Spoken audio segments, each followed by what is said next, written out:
because we love bitches! Coming soon to this theater.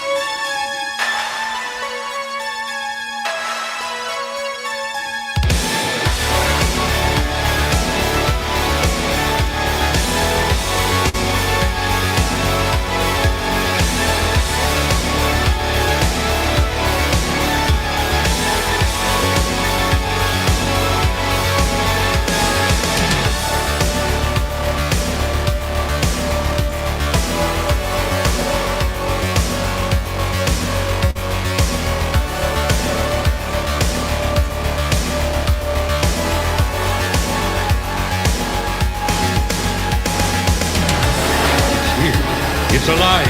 It's moving. It's coming this way.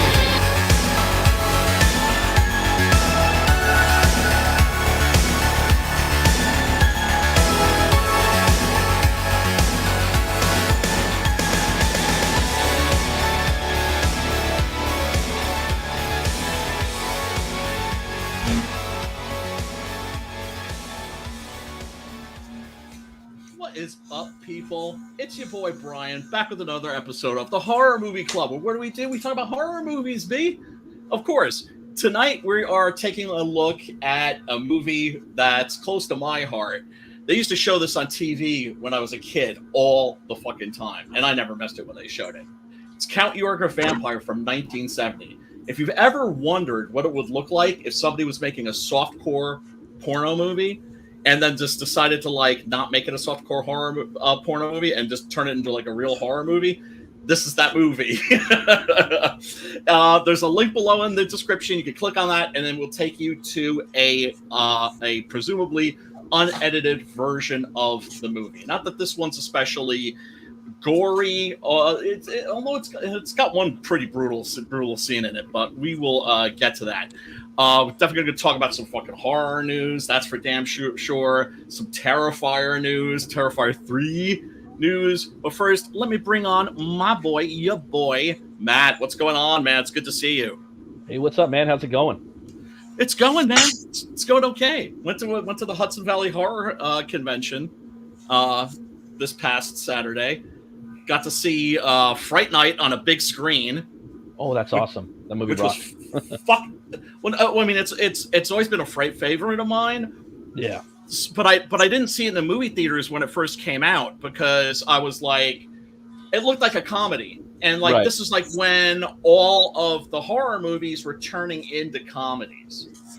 And I was getting mad about that, right? Because I like the Evil Dead 2, but I was like, okay, but that's it. You got to stop now, right? And I figured it's like, oh, it's a horror comedy. I'm not into it. And then I saw it on cable when it came on to HBO, and it blew my mind. I was like, this is like an almost perfect horror movie. But what's going on with you sexy boy, you? Nothing much, man. Just finished watching this movie.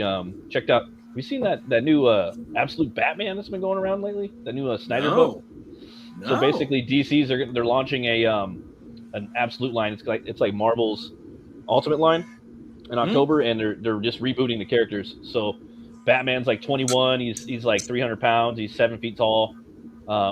He's a. This is like the new shit with the whip cape and all that shit. Okay. With the meat hook cape. No, he's got spikes coming out of his back. He's got an axe for like the big bat symbols, and axe head. His like little gauntlets, like it looks like tape, but when it comes undone, it's like the spikes on the side. Yeah, it looks like a wrap. Yeah, he's got all kinds of shit, and then like I guess he runs like an electrical current through his cape, and he can harden the cape and do all kinds of shit with it. He can walk on tippy toes with it. It's pretty crazy. Yeah, there was actually that, because I'm like totally not feeling this Batman design at all. But then I saw that one shot of him like running like on his cape as if they were like stilts. Yeah, right. He can do that. So he's moving like a bat. Yeah, and I was like, that's kind of. I just like. And he's not rich. That was. Yeah, I mean, it's a different character. Money.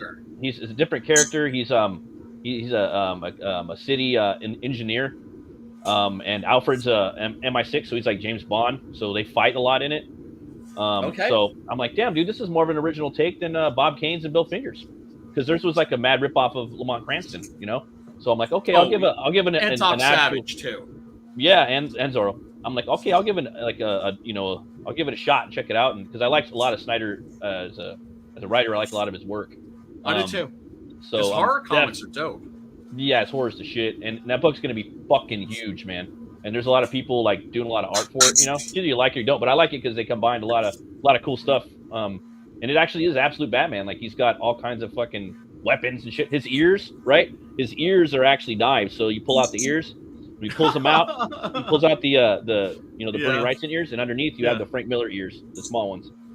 So it's pretty badass. Wow. I mean, look, those are some crazy ideas, right? Yeah. Like even though I'm not feeling it, I'm like, because of that illustration, you know, those all sound like cool ideas. Fighting a bunch of skeleton like gangsters. Black Mask is the main villain in this, so we'll see what's up though. I'll read a couple of issues and hopefully it's dope. Well, I finally read The Last Ronin, and that was as dope as everybody said it was. And speaking of dope, hey Preston, what's going on, brother? I think like I'm just over DC and Marvel.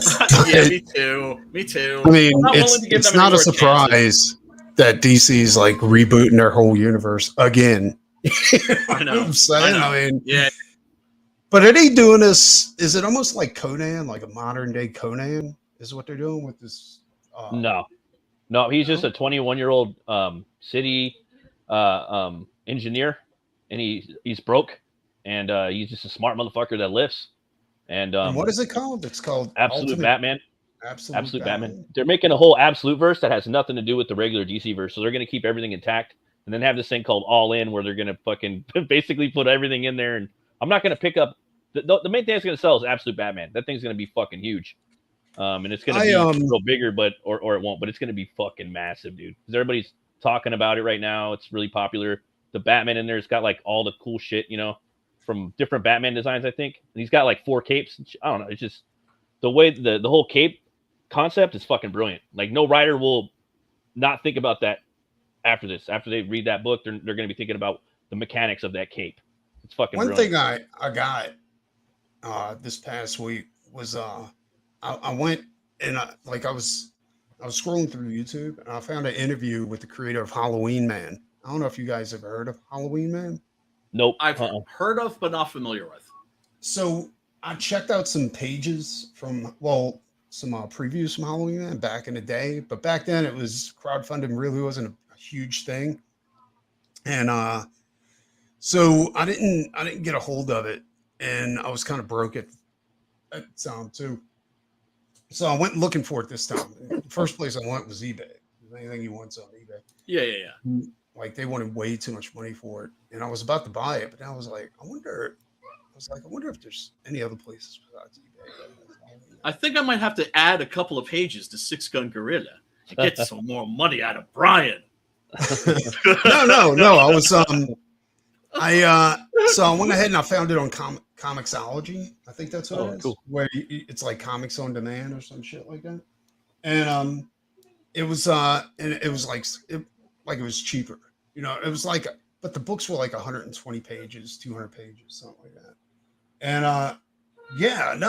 it turned out like I finally got to read it, and it was pretty good. Dude. It wasn't bad. Nice. Like I don't know if you're familiar with Halloween Man, but Halloween Man's like a superhero that's half zombie. You know what I'm saying? Check it out. And he's got it's kind of like Two-Face. Oh, I know what you're talking about. Dude. He eats meat.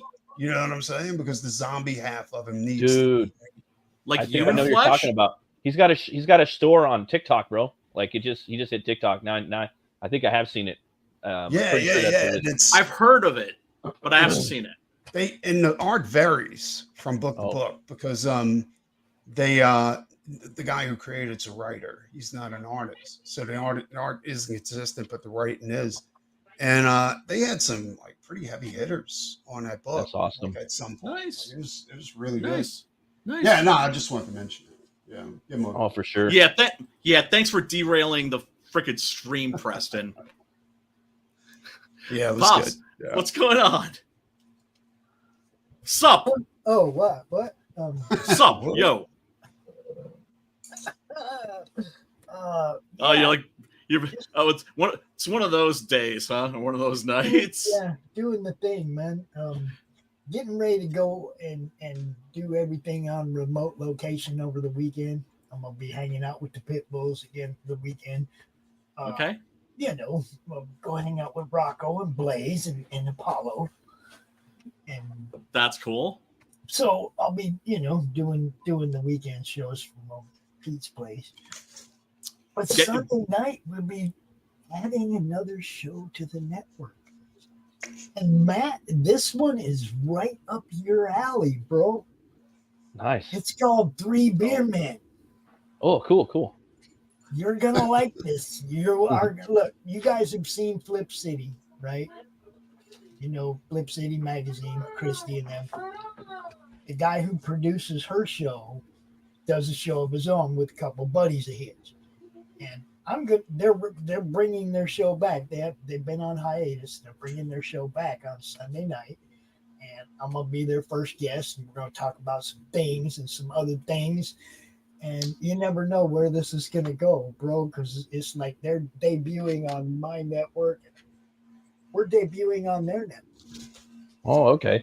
And we're gonna see, maybe a little bit more expansion, a little bit more growth, and. Hey, the more the merrier, man. The more the merrier. Me. Yeah. Anyway, check out my haul. It's not too impressive, but I did grab some things at the Hudson Valley Horror Convention. It was a little tiny one, right?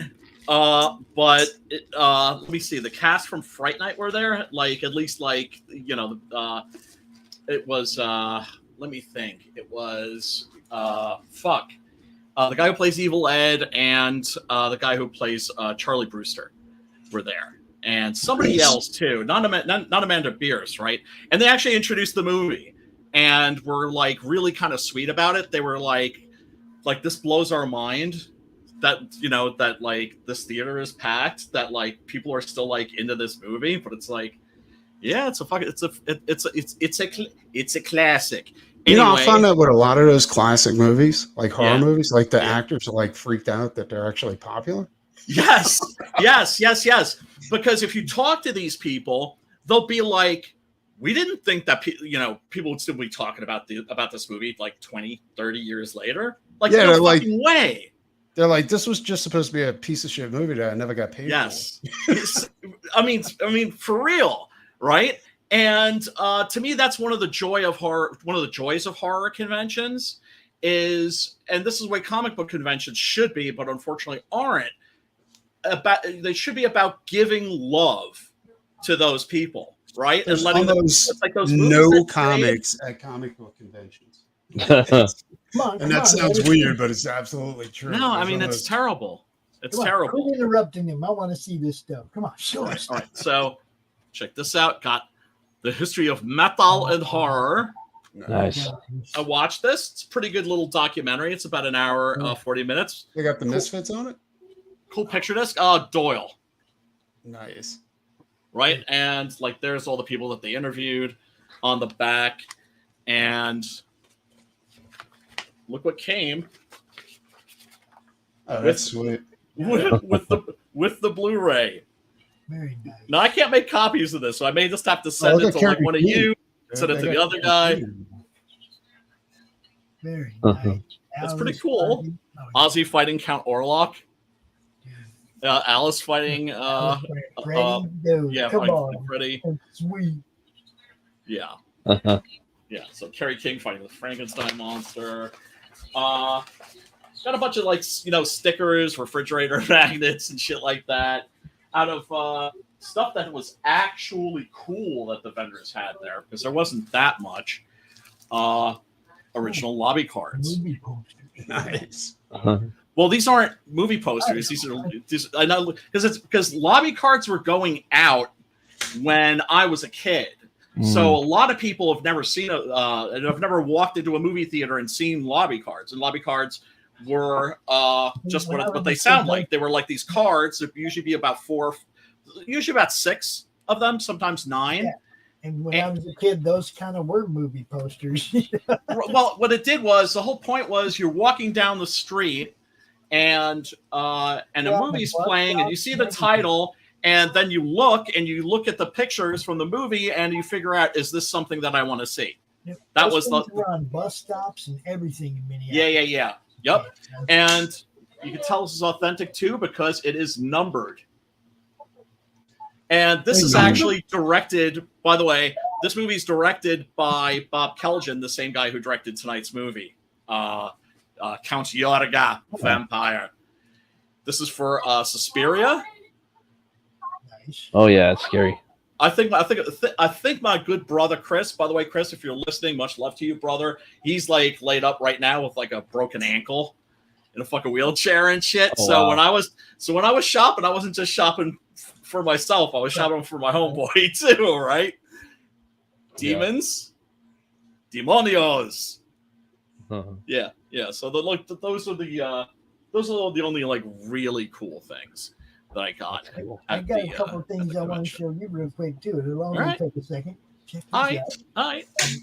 You guys know Sam Quentin, right? 47 Furious Tales. Well, this is Tibby and her time traveling psychedelic mushrooms. That's beautiful. That's really nice art. Doc really loves this cover. He's like, man, that's one of the best covers I've seen all year. Dude, it's got like a Frank Cho quality to it. That's definitely good. Let me take it out so you can actually look at it. Hold on. He sent me a huge print of this a long time ago. The books, I just got the book finally. But, dude. Yeah, it's enchanting.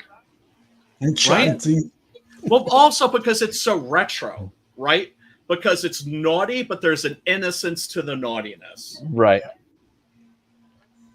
Right. It's a hot chick running with the bubbles. Because if you could actually see her bush and her nipples, it wouldn't be as good as the bubbles, because it makes it cuter and funnier.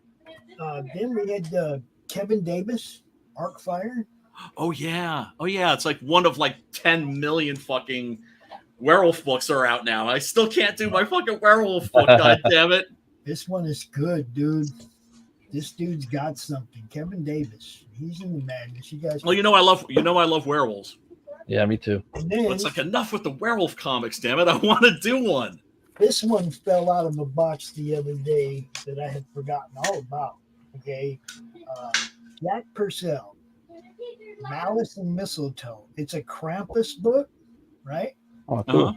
Okay, but check this out, dude. Look what he did on the inside cover. What? Oh, nice. Yeah. Is that bad? That man, that's a fucking class act right there. Dude. Yeah. Look at that. That's fucking beautiful. Yeah, that's awesome.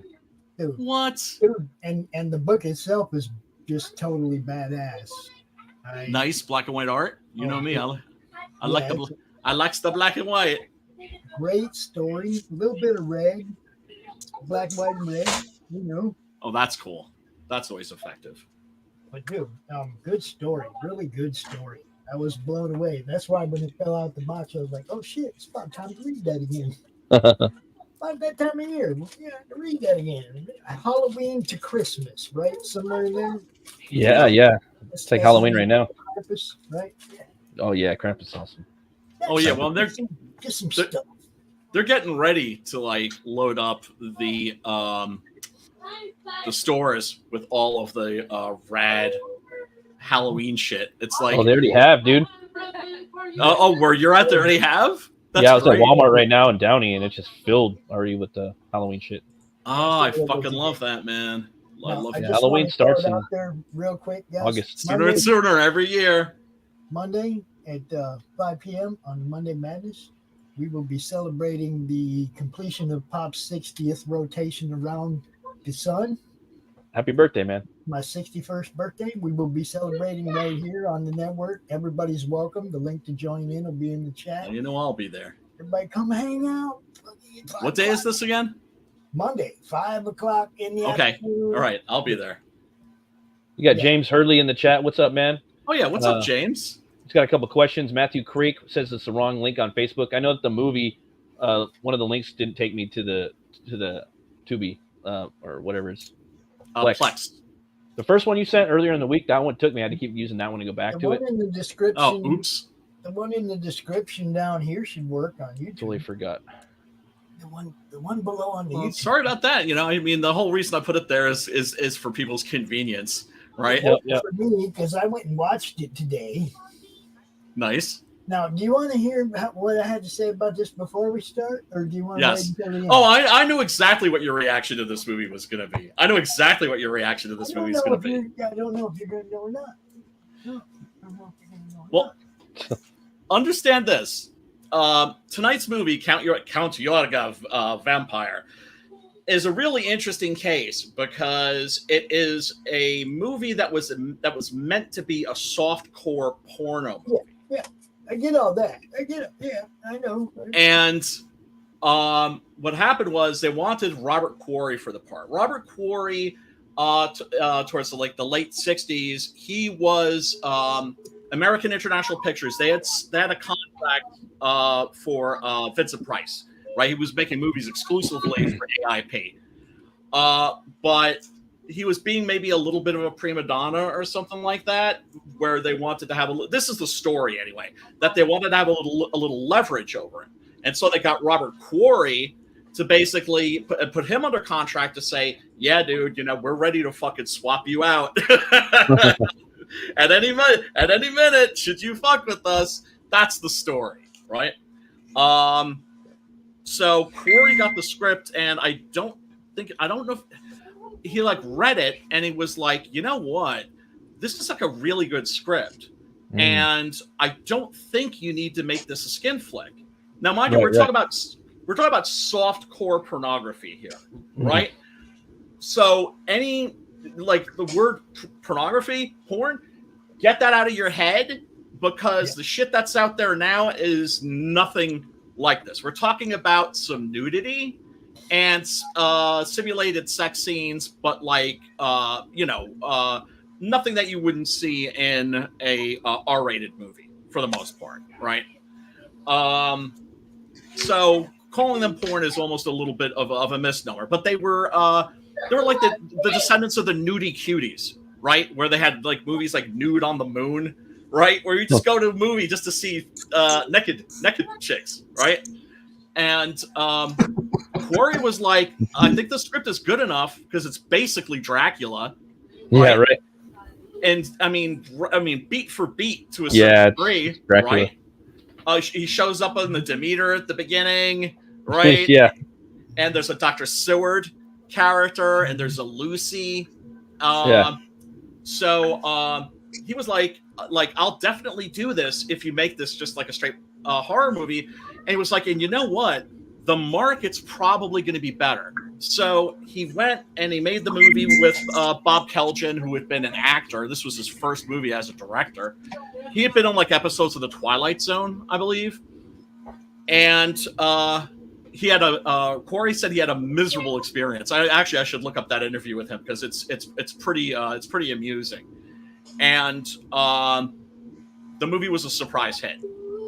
It was big on the drive-ins, and Quarry actually said he went to the premiere because he had seen some of the rushes for the movie.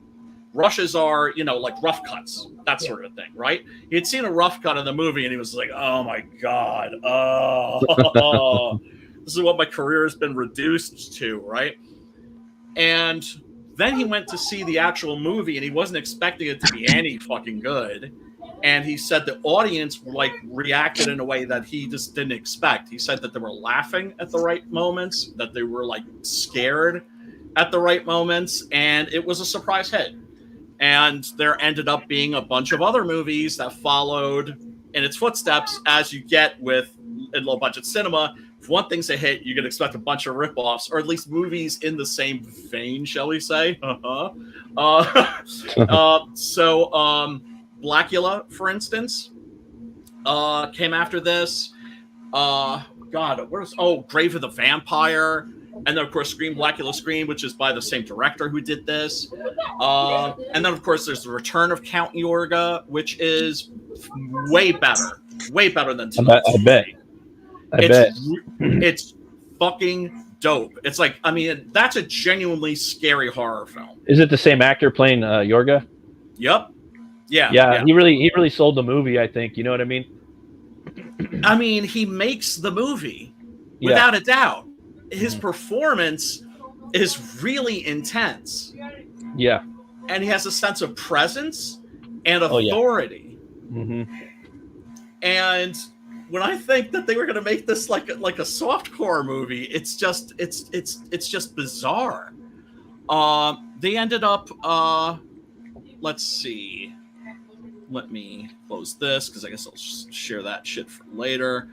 Let me bring up the posters because, you know, we're a comic related stream and we like the arts. And I always try and do like a little search for movie posters, fan art, and stuff like that. That's a really fucking nice one right there, I think. Wait, hold on. He had the internal monologue when he got into the minds of his victims. He did, he nailed it really good. Right? I like the whole seance-y thing in the beginning too. That, you know, they didn't have that in Dracula. Oh, I like that. That looks badass. Yeah, that's pretty dope. Like, cool. Yeah, this is for like the Arrow collection, not the one that I got. I got this one right here. Yeah, I'm really excited to see the next one. Oh, yeah, dude. that was familiar, dude. I've seen that picture before. Honestly, I thought he was really good in Dracula in here. Good. Dude. He looked a lot like Frank Frazetta. He did. He did. Now that you mention it. Yeah, dude. I was like, a lot. A little bit now that you mention it. Yeah, dude. And you're saying that Vincent Price almost had the role? Well, no, that AIP wanted that they signed him Quarry to kind of like let Vincent Price know that, like, hey, dude, like, this guy's breathing down your neck. Like, we could replace you if you fuck with us. And Vincent's like, yeah, right. Guys, I ain't sweating y'all. Yeah, picture disc. And then, of course, I love this. You always get, like, the cool cover art. And then on the interior, you've got the alternate painting cover. Yeah. Was this on network television, or was it on, like, they put, this was one of the reasons this is such a cult classic, and you know, why I love it is because, although I don't like it as much as like the sequel, and also, you know, the Death Master, which was another vampire movie that he made. They're all better than this, although I still think that the first one is still a really solid little horror movie. What's the sequel called? Return of Count Yorga. Oh, okay. Same guy playing Count Yorga? Yes. And what is so great about that is, you know, when you're watching this, you know that this was originally supposed to be a softcore movie. Yeah. You can understand why it has a lot of rough spots, right? Some camera work is out of focus, that kind of a thing. For Return of Count Yorga, the first movie had been a hit. So they had a bigger budget, and they went in knowing that they were making a balls-out horror movie. And it is a balls-out horror movie. The vampire attacks in that are savage. Oh, shit. In fact, there's one scene that everybody who's seen it pretty much thinks, like, yeah, that has to have been inspired by the Charles Manson Tate LaBianca murders. Oh, okay. Cultish stuff. That's a pretty cool one right there. I like the yellow face. Yeah, this is fan art, believe it or not. I like the back and forth with the Van Helsing character, you know? Yes. Especially like the night before, but also you've heard of werewolves? What about a vampire? You know, and he's just like, oh, you're getting, I don't mean to be rude, but, you know, I'm going to have you guys leave. And you're fucking around. He meets up with them. He's got that cane that he kind of retrofitted into a stake. He's like, oh, can I see that? You know? And yeah. It's like a chair leg. He's like, and they never really say, all right, dude, all right, you know why I'm here. I mean, they kind of do it, but not to the way that I thought that they were going to work. Playing cat and mouse. Yeah, and they did a really good job of it. They did, but I thought it was kind of stupid for him to give him his weapon. I was like, why would you give him the stake? That's fucking stupid. Well, he gave it back to him. He gave Yeah, it back but to it was- him because he Would knew you it was- really give a fucking monster the only weapon you? But that's let me that's see the that. thing Here you about go. the scene. That's the thing about the scene. Cross in his back pocket, Preston. And Quarry is just fucking like regal and aristocratic as fuck. Yeah, even more so than Dracula, I would say. Did his henchman? I couldn't Rudolph. catch what he was saying. Right when after he took advantage of that poor woman. Like, Sorry. Mash, He's like, sorry. Did he say, "Give Sorry, her that's to it. me"? Is that No, what he I said? was weak. No, he said I was weak. Ah, Right. I thought he So said, "Give me," or he something just couldn't like help that. himself, is what he is what he was saying. But what's great also in Return of Count Yorga is that he's just like rude as fuck. Oh, Dracula And, or yeah, Yorga? yeah, and the shit like this, some of the shit that he's saying to people is just pretty funny. Oh, okay. Not that Quarry plays his character for laughs. He doesn't. He plays him actually really straight. And there Yeah. are moments in this where he is genuinely sinister. Yeah. Genuinely sinister. Like for I me, know he is. Yeah. yeah. Like I really thought he did a great job. He was one of. I mean, he's Dracula pretty much, but I like that I like it when they do counts with different names. I get a kick out of that. You know, like Radu Yeah. and and I like he's Yorga, and you got the dude from Dark Shadows. Barnabas Baron. Collins. Yeah, Barnabas. But what was I gonna say at the end, dude? The way he was like, he's like, all right, I'm gonna lose my shit now. Now I'm gonna lose my shit, and he just starts laughing, and for me that Yep. kind of killed it in a way. Michael. We just started laughing and just kind of going shit. I mean, I could see a lot of people probably like that scene, but for me, I was like, I don't know, I kind of killed it for me. But not the movie or the character. I thought it was dope, but it was just wasn't expecting that. Well, he's sadistic, right? And I just wanted to mention, real quick, that this print evidently has the original title for the movie, which was going to be the Loves of Count Yorga, right? So you can see how it's spelled there, right? Different, yeah. So it's Yorga, and sometimes you can actually hear people saying in these movies Count Yorga. But they figured to just like put a Y instead of the I, just for the sake of simplicity, which was probably the right idea. But yeah, this is clearly from when this was intended to be a softcore movie. There's been talk in the horror community about there being scenes that were softcore that were shot but then never put into the movie. There's no evidence probably for any of that. But that doesn't mean it didn't happen. It just means that none of that shit survived. I got a more important, yet to be discovered. I got a more important question. Did they hire porn stars to play some of those actors, like for actresses in this movie? No, porn star is the wrong term. Adult actresses, ladies who, right. Because when we're talking about softcore and hardcore had different.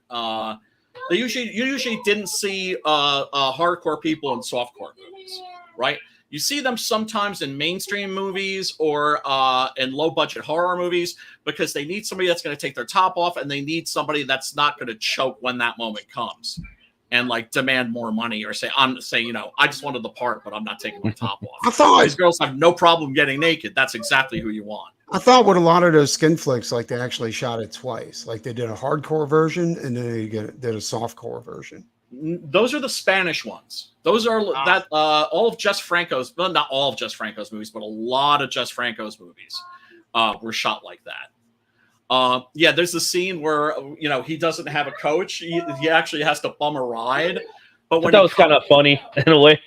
Oh, for sure. Weird. Yeah. Weird. Like Dracula bumming a ride in a VW Bug, or bus. Out of 70s. Kind of weird. Yeah. Right. And I think it was to set him up. It felt like it was a setup. But then we have this moment here, right, where there's the German Shepherd and it's barking and going crazy, and he just like shoots down and he gives the dog that look, right? Yeah. Like time to shut up, son. And then the dog heals.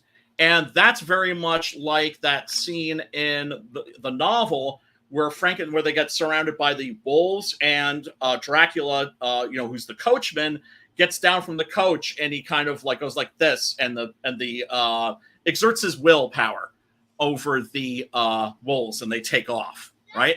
Yeah. This is a classical vampire. He also seems to be able to cast certain spells, right?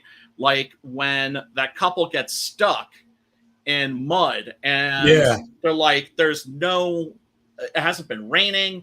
That this puddle was not here when we came in. I like that they pointed that out. I was like, nah, that's cool. Yeah. Right? Like the hand on the window. Yeah. He's like creeping him out right there. Well, I mean, there are moments in this that are right. Here's like what you would think may have been intended to be one of the softcore scenes. Oh man, this chick is so freaking hot. I forget her name. That's another thing too. Like that. Yeah. Like that chick right there. She reminded me of a lot of the chicks that played in the Hammer films. You know? Yes. Oh, and like that really like classical dark beauty. You know what I'm saying? Like, yeah. Oh man, I love that. I am a brunette lover for sure. Me too. But yeah, she's fucking smoking hot. And let me look up the name of this actor because I'm blanking on it right now, and you have seen him in a lot of stuff. That's Michael Murphy. That's one of the things that attracted me to my wife, was because she looked like one of those chicks from the Hammer horrors. Oh my God. Dude, why do you think I was in the goth scene? That, and of course, Morticia dresses. God damn, man. Yeah. They do, and on the thigh high. Yeah, that's another thing too. When we were dating, she was wearing like black pencil skirts. Yeah. Yow. Awesome. Ow. Yeah, he's in a bunch of stuff. He's in Robert Altman's Nashville. He was in The Front. Woody Allen's Manhattan. Right. He's in. Plays the mayor in Batman Returns. Look at all these credits. Yeah, that's insane. Getting paid. Yeah, man. His career definitely took off in a major way. And let me roll the trailer here. This is, I think it's the Trailers from Hell version, which is narrated by Mick Garris, who really seems like a guy that loves horror. He just can't really make a good horror movie to save his life. But that's just me keeping it real. Yeah, check this out. Hi, I'm Mick Garris, and today's Trailer from Hell is from 1970, the heyday of the drive-in theater, at least for me, the Arrow Drive-In in El Cajon, California, Count Yorga Vampire. I saw some of my favorite lurid, scary movies at the Arrow Drive-In in El Cajon, and it just brings back so many great memories of getting to second base for one of my first times in the car. But beware the subjective camera. It's great to see a scene played out to open the trailer rather than just clip, building some tension before paying off with the vampire at the window and a freeze frame, Count Yorga Vampire. Setting a vampire movie in contemporary America was not really common at that time. Hammer had done a little bit of it, but... Now, he's actually wrong there, because Hammer did, they did Dracula 1972 AD, but this was made in 1969. So this movie was very much inspired by the Hammer movies, but then Hammer was inspired by this. I think it's cool seeing like Dracula, like Count type characters. But moving from the old world in America. Well, that's the thing about this movie. Another thing that's significant about it is this is the first time anybody did Dracula Comes to America. Now, you have to remember, a lot of people either don't realize or they forget, but the original Dracula novel is about a classical vampire in the modern world. Right. Right? And that's what this is. It's a classical vampire in the modern world. You've got I'm trying to think of some of the Salem's Lot. Yeah. Right? Yeah. Like this movie was almost these movies were almost certainly a inspiration to Stephen King when he wrote Salem's Lot, because that is also about Dracula in modern day New England, right? Yeah. Here it's Dracula in modern day California, but of course this was like late 60s, early 70s, like 69 is when they shot this, right? So you love all the groovy fashions and everything. I love the look of these movies and the feel of these movies. They're very King's unique. board wanted to give it either an X or an R. I like what they did with the dental work. 6 different cuts to get. Yes, the yeah. R yes. rating. I actually had to go. Yeah, the fangs 5 are times pretty to get good. An R rating on Sleepwalker. AIP was going to do a sequel film that pitted Count Yorga against Dr. Phibes, but the sequels for both of those movies weren't really successful. Damn, Count Yorga versus Dr. Phibes. That'd That be would sick. have been fucking sick. What also would have been sick would have been Count Yorga versus Blackula. Oh yeah. That would have been awesome. What up, Sim? What up, The Steve Sim? has all like the tech and everything. You know what I mean? He's Yeah, like the man. collector. Yup. Yup. And so that never happened. Cravings of another world. We gotta do the band collector on the together show as sometime. his slaves. Yeah, I like that. The movie's I was- fucking dope. So's the second yeah, I one. thought it was like I didn't see it when it first came out because I just dismissed it as Me too. torture porn. Well, I just thought it looked lame, like just to do with the regular hood on his head, like tying up a mask on it, like it looks stupid. And I watch it, it's like one of the best slasher films I've ever seen. James Hurley says, "Do you think the remake of Maniac borders on softcore porno?" No, I don't. I have to say that remake of Maniac, I was really, really surprised. Really surprised at how good that was. Like that's a genuinely good, a really good horror film. Is that the one Did with Elijah not- Wood? Yeah, I did not expect that to be Haven't seen good. that yet. But of course, you know, it's like I got mad at one of my millennial friends because he's just like he's one of those guys. He doesn't watch the original. He just wants to watch the remake, Yeah. right? Because it's new. Hmm. And so he saw RoboCop, the remake, Oh, right? And face palm. sees Maniac, the remake, which is actually really good. But it's just like, why don't you? I mean, watch the original first, right? I mean, fuck. And especially, it's just like, well, I've never even bothered with the RoboCop remake. It's just, you know, Me neither. looks like shit. Looks like First shit. one wasn't good enough for me to watch the second one. Oh man, Yeah, the right. fucking Crow remake is getting it in the ass Oh. right now. Oh my god, People are talking bad about that, dude. Like, My that's- buddy saw it, like, and he was like, dude, this movie was horrible. He's like, I fell asleep during it. You know, he said Romulus was good. Then I got another buddy that watched it, and he's like, yeah, it was all right. It was all right. I'm like, did you I don't see know. the first one? I thought it was genius, to be quite honest. Like the way they made the Crow suck so bad. It was amazing. I was like, Yeah, they it is really kind of a- did themselves on well, this. they had a It is genius kinda- idea. You are right about that. You know, like they actually went out of their way to make it look stupid as fuck. You know, like from the beginning, they were honest. Like this movie's gonna suck. Like Seriously, like Okay, they okay, did. the trailer. The one in the '90s was very goth. So Mhm. what should we make him in this one? Oh, A rapper. SoundCloud rapper, Yeah, pretty not much. a rapper, a SoundCloud rapper specifically. Right. And that, you know, for all the shit I give City of Angels, at least it was an original. Oh, I love take that on- movie. On the Crow. Yeah, and he's Yeah. got new powers and shit. He can control the I bird. love that movie. Yeah, I have an almost irrational love of that movie. It feels, and evidently that is one of the movies that Harvey Weinstein fucked up, because I remember seeing it in the theater, and I remember seeing it on pay-per-view, and then seeing it on VHS and a DVD, and there were about 3 different endings to that movie. Yeah, in the trailer back in the day, I still remember it vividly. A shadow of a bird morphing into the character. He could turn Right. into the crow. Mandela effect.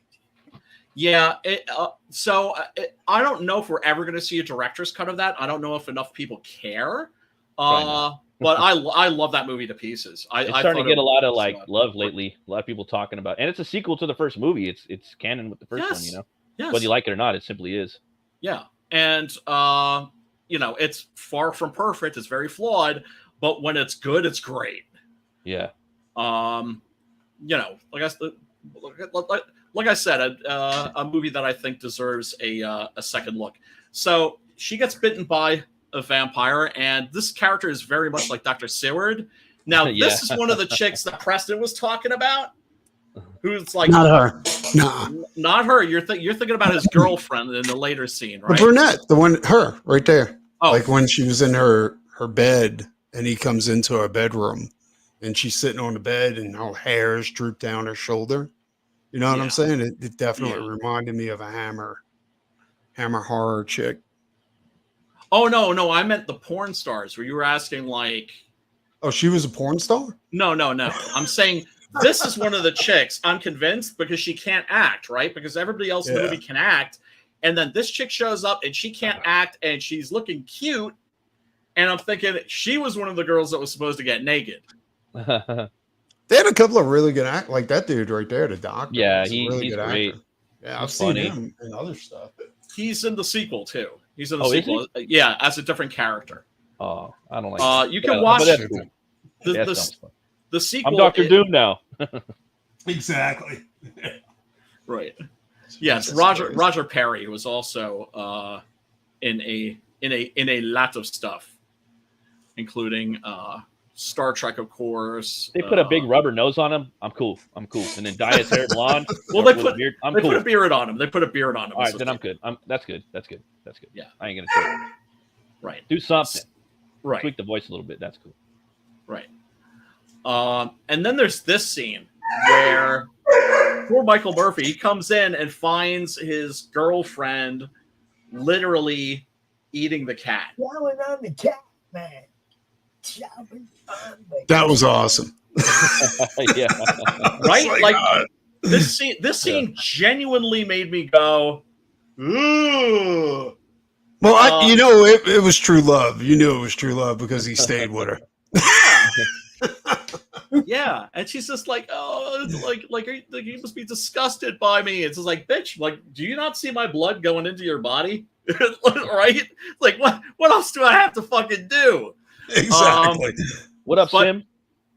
Yo, Sim. Wait, I already said yo to you. Yeah. Oh yeah, Iggy Pop. Yeah, who's in the Crow City of Angels. And the yellow too. Power Ranger was in there. Trini. She had a pretty cool. She had the best fight scene in the movie with the Crow. Yeah, I thought Iggy Pop played a pretty good role too. I liked Yeah, his, he was it was great. Right, his body was the double for the Crow in the first or in the book. Too. Yep. Plus, he looked all deformed and shit because that's the way Iggy Pop looks. Yeah. As he gets older. Yeah. But yeah, I mean, I think this is a genuinely horrifying, unnerving scene. Yeah, definitely. It is. Is that a real dead cat? No. I think it looks like a real dead cat. It looks like a little kitten. No, they didn't kill any kitties for this. I guarantee you. You think they got a cadaver cat? No. I play for I don't think so. And then you have Count Yorga's lair. That shit's dope, bro. I need one of those for my basement. I know, Got a right? little throne and shit. He's like, just to sit there and ponder, like, Yep. think, like, fuck. What am I With gonna his do? chicks? Look over his stable of bitches. Well, that's a comic that we should do. Would be a satire of this and Blackula called Pimpula. Right. I'm trademarking that right now, Pimpula. Right? Because, Dracula is very pimp-like. He does have his stable of bitches. Yeah, no, everything. he's definitely a soft, core character. I mean, it is what it is. Snoop Dogg should be Pimpula. Snoop, he's Snoop Demon now. Snoop Demon. He's got Snoop the goat Lion. head. Did he Yeah, just Snoop Lion? No, he changed his name again? No, he's got the goat head. He's rocking the goat head. The goat head? Yeah, he's rocking the belt from that. One with the big. That's strange. That's at the- really at the- strange. At the Olympics. Well, they're all a bunch of Satanists now. Wait, yeah, wait. Punisher is in the City of Angels. Yeah. Yep. In that That's Thomas Jane. Yeah, he plays Nemo, the voyeur. Yeah. But what's this about Snoop? Now he's like, what? He has his hair curled up to look like demon horns. He's done that before in the past, but I mean, he's just a satanic shill now, like everyone else. Seriously? That's strange, dude. Usually, I mean, this is going to sound racist as fuck, but usually black people are super fucking religious. Yeah, and no, not willing to tread on that fucking But faith. he's so You know what I'm big, dude. saying? He's so big, like Martha Stewart living, like making wine. The entertainment industry, Chris. He's so big. He's like out of that, I mean, he broke. Yeah, Oprah honestly, I have to be honest. Like Satanists are just as fucking ridiculous as Christians to me. I mean, Oh, of course. it's of course. just, it's a flip side of the same coin. Right. Yeah. It's like that episode of Metalocalypse where Murderface goes Exactly. to like all the churches, Yeah. including the Satanic Church and also the Atheist Church. And then he's like, "It's all the fucking Fucking same." Yaga fucking. Yeah. Yeah. William Murderface. Murderface. But Right. So he's watching God, I his love Metalopolis. his ladies going at it, and just the intensity of his stare here, 1,000-yard stare. right? Yeah. Where he's just, I mean, Like World War II. he really genuinely exudes a sense of evil. I was No, he's I great. was pretty free. Like I was surprised they left that in there with the chicks making out. Like especially he looks right there, like he's like, I need to go suck some more blood so I can get. Dude, this right there, he looks exactly like fucking Frank Frazetta. Yeah. Like a young Frank Frazetta does, with that actually. hair. Frazetta's eyes are Yeah, a he little bigger. does. Frazetta got a little bigger eyes. And they got bigger as he aged. No, I agree, but the hair and Oh, the yeah. shape of the face, like Yeah, it's- it could be his brother. 100%. Play him in a movie back then. yeah. Used Biopic. to. Yeah, I mean, as much as I like this movie, it is flawed. It's rough around the edges. It's like I said, Return of Count Yorga. That Yeah. one is an absolute fucking banger. Scream Is that on Blackula Pluto? Scream. Serious. On Tubi, I think, because I Tubi? remember Oh, wanting to do Return of Count Yorga first, Nah. but then Matt was like, he kind of vetoed that idea. I was like, okay, and then finally I saw that this finally came up on free streaming on Plex. I was like, oh, finally, okay, now we're I don't like this. going into number twos. I'm kind of a completionist when it comes to movies. I like to see I the got first you. one. Yeah. Even if it's Me too. dog that way too. shit, I don't care. Like Subspecies, the second one's way better. I was watching on Marvelous videos. They did a whole documentary today on the Subspecies comic book, the prequel comics. It's pretty Really? awesome. Yeah, check out Marvelous videos. They drop like 3 dope ass documentaries a day. Marvelous Videos. Oh yeah, no, I did, but I didn't know that they did. They got did 2. one on the Subspecies. They have Dude, they 2 did one on Yeah. everything, dude. They have 2 now on Subspecies. They did one on comics. Hellraiser too, didn't they? Oh, and they also, They have like 20 something Hellraiser ones now. yeah, and the complete like history of Alien. Yep. I'm pretty sure, yeah, from Dude, start they to have finish. Alien, Alien they have like God. 40.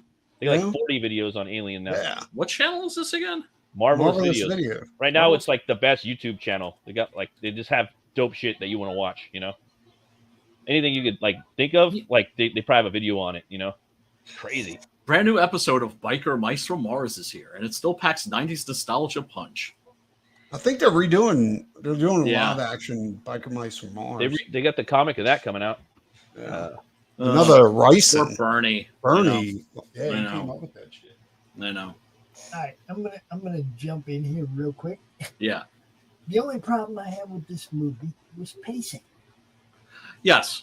and I'm gonna tell you why. 'Cause Yeah. I got up this morning and I had a doctor's appointment this morning, so I had so much time before my ride came, and I had plenty of time to watch this movie before my ride came.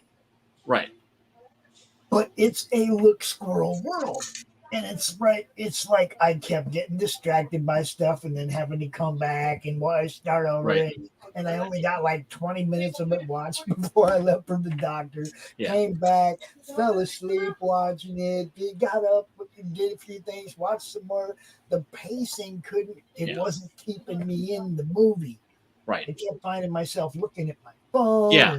You know what I mean? Yeah. No, it's a little clunky. Of course, the original Dracula novel is also really, really clunky. Oh yeah, clunky as The fuck. original Jesus Dracula Christ. movie, to this day, I still Terrible. can't make it through the whole. Oh, it's awful. The one It's with awful. Bella.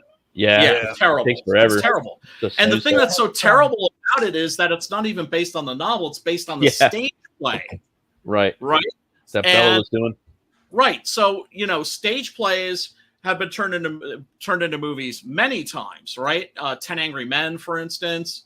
That's okay. But, there are ways to make a movie not so stagey, right? Like there've been so many Shakespeare movies.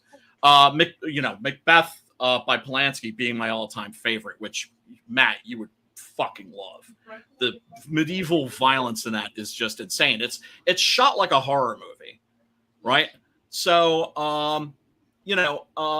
I don't, you know, I prefer the Dracula sequels, the Universal sequels. I prefer Dracula's Daughter and Son of Dracula to Dracula.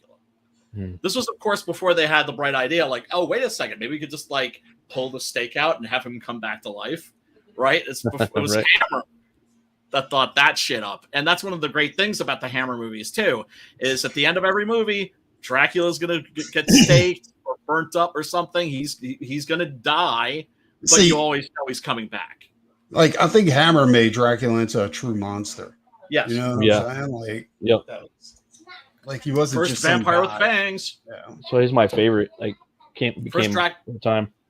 First me Dracula too. with fangs, and He's my favorite. And then I saw Gary, and then came back to Lee later on in life. Like, yeah, no, he's pretty dope. oh yeah, no, he's the Him and definitive. Gary are like right there. Oh, it's an actor, huh? He looks like Neil Adams. What the fuck?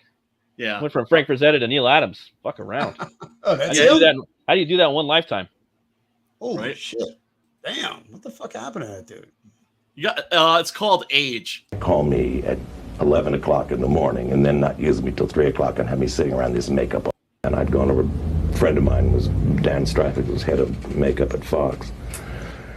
And so he designed a kind of makeup for me. So So this I like movie how he's was American. So this movie was so low budget, they didn't even have like a makeup guy for him. And so he had to, yeah. No, that kind of made sense because I was like, why does this makeup look so hokey? You know It's like what I'm spray saying? paint. Yeah, it was kind of Spray paint white. there, I put the makeup on and I sat there and I sat there and I sat there. And at 3:30 in the morning, we were in some old house that they had there that they'd found, and they took me way up in the countryside. God, it was black as pitch, and I was out there for 50 years. God, While he's making this movie at night, he's making another movie by day called WUSA with Paul Newman and oh god, who was Paul Newman's wife? Gangster. Joanne Woodward, right? And he actually ended up being lifetime friends with Paul Newman and Joanne Woodward. it was black as pitch, and I was out there. And they took forever. Now, where were we? Nobody's so No. relaxed in this motherfucker. Yeah, but at the same time, with that sense of impatience, right? Because Right. he's like, clock's ticking, and once he realizes what they're doing, Yeah. And I thought, listen, you can't call me at 11 o'clock in the morning and then not use me till 3 o'clock and have me sitting around this makeup all day. Well, we don't know what's going to happen. And I said, well, when you find out what's happening, you call me. So I finished the shot and we were through. And I was so mad by that time. So now I'm going to walk back to the house. Well, it's pitch black and there's just this little bit of light up on the set there where they were with the van. And I got lost. And I was so stubborn being Scorpion. It's like, you know, my temper was really going. And I'm trudging along. My God, I fell in every pothole in the road. I was kind of funny. I sent somebody out. I said, I can get home. Don't talk to me. I'm quitting. I'm through. So then they called me about 6 o'clock in the morning and said, please come back. We'll work it out. And I thought, oh, okay. I mean, I got my temperament over with. Actors. so yeah. But I mean, that's always great when somebody's been acting like a bitch, and then they look back on it and find it fucking funny, right? Yeah. There's one thing I can't stand is people that don't realize that, you know, that can't fucking laugh at themselves, and especially their younger selves. Jesus fucking Dude, Christ, man. I will be completely honest. Like, some of the funniest shit and the most trouble I've ever gotten into is when I've lost my temper. Oh, dude, people are never funnier. People are never funnier than when they're angry. That's a fucking fact right there. Dude, I used to do some really dumb shit until finally I was like, maybe I should start thinking about shit. Right. And I'm a pretty chill guy, but I've been, you know, I have an inner drama queen. I've been known to throw a hissy fit, bitch fit, right? But then you pull your head out of your ass, you know. And some people don't know how to do that. Oh yeah, this is him. I think talking about the reception that the movie got. So amazed at all the response to Count Yorga, because I had seen a rough cut of it, and I thought, oh God, terrible. I ruined my career. Just hated it. I mean, I looked at this rough cut and I thought, this is junk. It's just terrible. It wasn't put together. I mean, it's a really rough cut. So then they put the whole thing together and they previewed it, and the audience liked it, which really surprised me.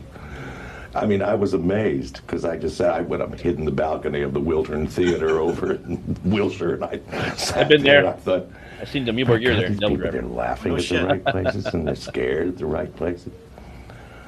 And then the critics were extremely kind about the whole thing. I mean, they were not kind, they were very generous about the whole movie. Because it was, as I said, it was a movie made for $64,000. What the fuck? Yeah, $64,000, dude. Right? And so that's why you could be a little forgiving of this movie's faults. Yeah. But back then, wasn't $64,000 actually a good bit of money? Or I mean, we're talking about the 70s. Not necessarily. No. For a good budget, you wanted at least about, I don't know, 250,000, something like that. All right. Right. Mad Max was made for 250,000. Of course, they didn't like, I mean, they couldn't shoot everything that they wanted to shoot, right? Like the original Mad Max was supposed to have way more car and motorcycle action in it, but they just ran out of money. Did you hear the story about? You remember in Mad Max when the guy hits? I forget what he was on a motorcycle. He hits something, and he's doing this full body flip. Yup. And they're like, "How'd y'all pull that off?" Like, it was a complete accident. Like, we're lucky that guy never died. It wasn't planned at all. We just so happened to have the camera on. And stuntmen are such fucking maniacs that if you ask them, like, "Oh man, like you really got hurt here. Is it okay if we use this?" They're gonna be like, "Goddamn right, you're gonna fucking use it." Like, I got my fucking neck broken because of that shit. Exactly, but I don't think the guy even got hurt. Like it was some type of weird miracle where he was. Yeah, it was nuts. Yeah, it was just knocked. Yeah, it was just knocked around a little. And it's interesting because one of the things that inspired that movie was George Miller was a doctor, or was he pre-med? I think he was an actual doctor. He was working in the emergency room, and he saw the casualties coming in from auto accidents. Because in Australia, you don't have a gun culture, but you have a car culture, like a motherfucker. That's why when I was talking to a guy that was like, "Oh, like how in Australia they like for gun control they just like had people they just bought people's guns. Like we could do that here." I'm like, you want? And I tried explaining to the guy the difference between American gun culture and Australian lack of gun culture. Right, how they have a car culture, and he just couldn't wrap his head around. Just gotta tell him basically, no one will ever take America because everyone has so many fucking guns. They'd have to deal with so many. That's so what many the fucking American Nazis cells learned. all over the country. Well, so many honestly, a million cells. Yeah, but one thing I want you to realize, Matt, is the pussification of American men. That's like, the next generation is going to be they're not going to be very manly, dude. That is true. That is true. But the Nazis looked into like they weren't planning on. I've mentioned this before. They weren't planning on invading the United States, but they looked into it because, of course, in a war scenario, you look into everything, right? And they were just like, no fucking way. It's like, like when we land on the beaches, there's going to be an American behind everybody, and every American's going to have the whole country gone. Cells everywhere, dude. Old grandmas. They got like the impossible. Vice president that's running. He said I remember 15 guns at every door. I remember when I was a teenager and we went to sneak some chicks out, and we went over there because they were spending the night at a friend's house. We went over there and we were like, it's their grandma's house. It's fine. It won't be a big deal. So we go over there and we go to knock on a window, and we knock on a window, and all of a sudden we hear the front door start to open. So we scatter. Dude, I'm hiding behind a stump this tall. And I'm like this, like literally, I'm like, the fuck, is my head sticking up? And she goes, I know y'all are out there. And I'm like, fuck. I was like, maybe I should just like say hey or something like that. and then you're and she fires up in the air, right? This is an 80-year-old woman. Yeah. No, yeah. I'm like, fuck, I ain't moving. Then I see my buddies going down the street. Like, they fucking left my ass, dude. Yeah. Oh, Jesus Christ. Good old days. Oh, man. Hey, well, that's what your youth is for, doing dumb shit, right? That's what always cracks me up when people like get down on kids for doing dumb shit. It's like, that's your job. Can you imagine when you're young? But I want you to understand something. Can you imagine if you actually seen like parachutes of Nazis falling from the sky? It would be like the greatest day of all those fucking people's lives. Yeah. It would be outside, like seeing if they can knock them out the sky. Yeah, like duck hunt. Absolutely. Yeah, there's nobody's ever coming to fucking invade us. It's just not gonna fucking happen. If anything, they'll just drop an EMP and just fuck all of our stuff up. But then I don't know. It's just again, we have more to worry about from our own government than we do from exactly. Yeah, I mean, you got to listen to what Biden said. What Biden said was, "You're not going to overthrow the government with your shotguns. We got M16s. We got fucking F-22s." He's like, basically, he was saying, "We'll fucking destroy this nation." Yeah, they just right. You're gonna have, within, you know. You might have an AK-47, but we've got like Black Hawk helicopters. Exactly. Yeah. And miniguns, which fire depleted uranium rounds. It's like you've got like all these different calibers, right? We've got depleted uranium caliber. Yeah. Well, that will go straight through a fucking tank. Yeah. Yeah, the enemy is not from without. The enemy is within right now, man. That's absolutely that's how you take it down. But I think it seems to me like Americans are just gluttons for punishment. I think that we've lost our fighting spirit, and I hope I'm wrong, but I don't think so. It's just that I think the reason why, I think the reason why they're pussifying American men is because they're planning on doing something in the future. Yes. You know what I'm saying? Yes. Because they know right now they can't. Right. Because the hint of you trying to take... Dude, I know guys who bought out ammo stores because they thought they were going to lose their guns. Like, it happens every now and then. Yeah, every now and then, whenever there's like a new gun control scare that comes up, or like a new limit on like clip size or something like that, people go crazy. These fucking dudes are nuts, dude. Like, I'm like, yeah, dude, how much money did you just spend anyway? Yeah. Oh man, it's like the Terminator and Commando.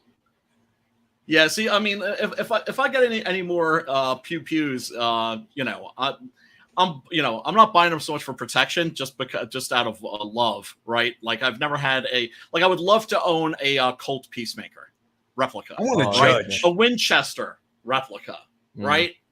In other words, movies, guns that I associate with the Old West and Westerns and shit like that. I want to judge. A judge? Oh, what's that again? Judge is a pistol that shoots 410 shells. And I know what you're talking about. Yeah. But the only thing I heard about those, like the one I wanted was the long Dirty Harry barrel, where it's like, because they got the snub nose judge, and I'm like, nah, fuck that. That ain't gonna do shit. I want the long barrel, because they got the long barrel where you pull that bitch out and it looks like the Dirty Harry fucking, and I was like, but then I heard, like, I was watching the videos, and a lot of guys like, this fucking gun's so powerful. Like, they've been breaking their fucking noses and all kinds of shit. Yeah, that's not good. I've seen those videos, and they're not pretty. Yeah, people getting fucking sprained wrists and shit. Yeah, dude. I mean, that motherfucker's like shooting some shit. Well, to me, it's the same thing. It's like, it's like if I get a Colt Peacemaker, if I get a Winchester, if I, God forbid, I should have to like make somebody not hear anymore. Those will do the fucking trick. Those will do the fucking trick. My Benelli will do the trick too. Oh, Benelli's it's got the pistol grip. I got the pistol grip on my Benelli. You got a Benelli, dude?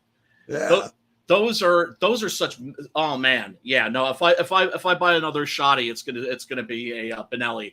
There's something about those. It's like when with my sword collection, there were certain swords that when I drew them from the scabbard for the first time, they felt dangerous. Dude. Right? Where I was just like, oh my fucking God. With the Benelli, there's something about how those feel in your hand. They're well made, like very, very well made. Yeah. And did you see, speaking of swords, did you see the Reaver on on Twitter? The Reaver? No. The sword from Soul Reaver. Oh, Yeah. oh, of course. Yeah. It's not made of metal though. It's made of hardened plastic and foam. So Look. it's, The only Go on the wall, dude. The only Exactly. fantasy sword that I will allow in my collection is the Conan the Barbarian Atlantean sword. And You already got maybe that one of these one, days, though, if I could, Yeah. in a storage storage. what unit about the Thundercat somewhere. sword? Like a sword That's of pretty omens? dope. That one's pretty dope. But how do you make it grow? How do you get it to like have an erection? You gotta stroke it a few times. Right? Talk really nasty to it. Nasty. That boy is nasty. We're gonna penetrate that motherfucker right there. So we're Yeah, man. To friends of mine. Let's see. Oh no, this is not what I was looking for. Quarry ended up making not just Return of Count Yorga, which, like I said, is the bomb. He also ended up making a movie called The Death Master, and The Death Master is sort of like, some people would basically call it a trilogy, but the vampire isn't Count Yorga. The vampire that's played by Quarry is clearly like a Charles Manson figure. Yeah, let me see if I can find the trailer for that. Yeah, because he basically comes up upon. Remember how I said there's a scene in Return of Count Yorga that can't help but sort of make you think of like the Tate LaBianca murders, the Charles Manson killings, right?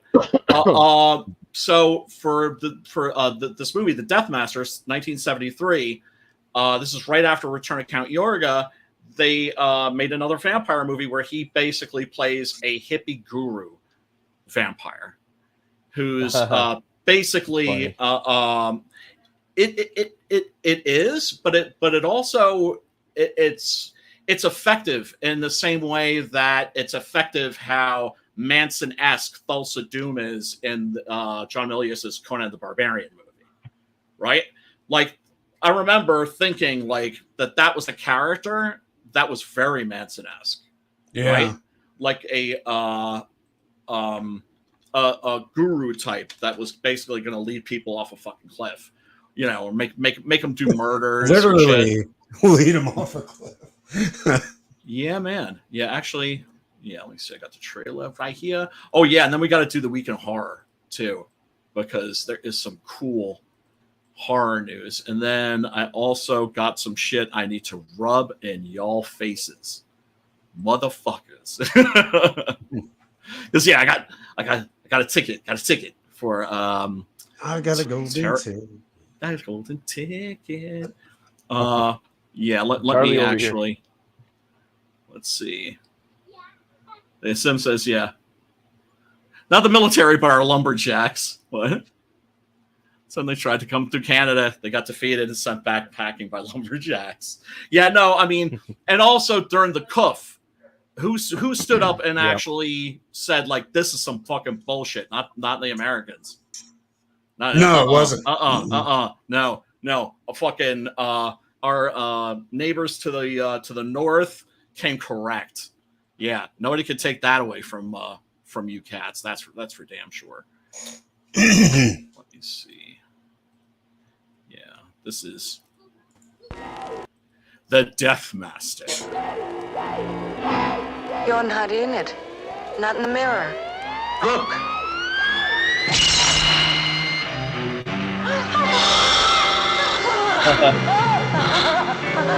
Very Yorga-like, right? Amazingly, this isn't directed by Bob Kelgen, but it's directed absolutely in his style. This movie's curiously hard to find now. I have it on DVD, and it's a good copy, but this one doesn't get nearly enough love, I think.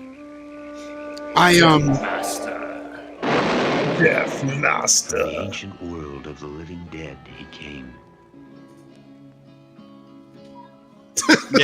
Yeah. Basically, it's like a bunch of dirty hippies that are living in a castle, but they're not living there like everybody has a room or anything like that. They're using it as like a crash pad and a drug den. Yeah, a little. It's not exactly an ashram, right? It's just where people are just fucking getting high and drinking and fucking. To victimize those still searching. Yeah, to take advantage of. Yeah, because that's very much what it's about. It's like viewing Charles Manson as a vampire that came in and seduced a bunch of people that were, about flower power and turned them into killers. Also, in the darkness of the moon, the master appears saintly. I think you could teach us. Do you know What's up, Tim? much about living, loving? Sup? Did you want to say something, Preston? No, there's a new French animated movie out, and it's really good. It's called Mars Express, but there's no English version. There's only subtitles. Well, but I mean, presumably there will be one. I would think, right? I would hope. Like, I'm captivated by the movie. Like, I'm reading the fucking movie. I've seen images from it, and it looks fantastic. Oh, dude, it's crazy. The French also are coming correct with the Arcane series, Arcane League of Legends. Have you seen that? Yeah, dude, that thing is insane. It's computer animation, but it's beautiful. They got a second season, or is it just the first season? This fall, in a couple of months. Cool. Yeah, I couldn't. That was one of those series I had zero interest in, and then it's just like enough people were and saying that was awesome, and I was like, this is fucking incredible. What's cool about that is they're using a completely unique animated style to it. You know what I'm saying? It looks hand drawn. It's clearly not. No, it looks hand drawn. To me, it looks like it's digitally painted, but it's animated, digitally painted. It's crazy, dude. I was like, this is fucking amazing. Amazing. There's another one too. It's called April in the Extraordinary World, and that one is in English. But that's another French cartoon. Dude, it's fucking amazing. Like, it's crazy good. Yeah, well, I mean, the French came correct with the comic books. They've been killing it lately, dude. Yeah, they've been killing it. They have. Yeah, they have. And we shouldn't be trying to imitate the Japanese. Nobody wants American imitations of Japanese comics and animation. Nobody wants that, right? Dude, we were killing it with animation at one point, and then we just gave up. Yep. I don't know what. Well, it's expensive. It's expensive, and they don't necessarily want to pay people either. That's true. This is true. Especially now they're going to be using AI for a lot of fucking. Well, I mean, if you add up all the money they lost from all the woke movies that they've made, oh my god, they could have made thousands of successfully animated movies. Yes, right? You know what I'm saying? Yes.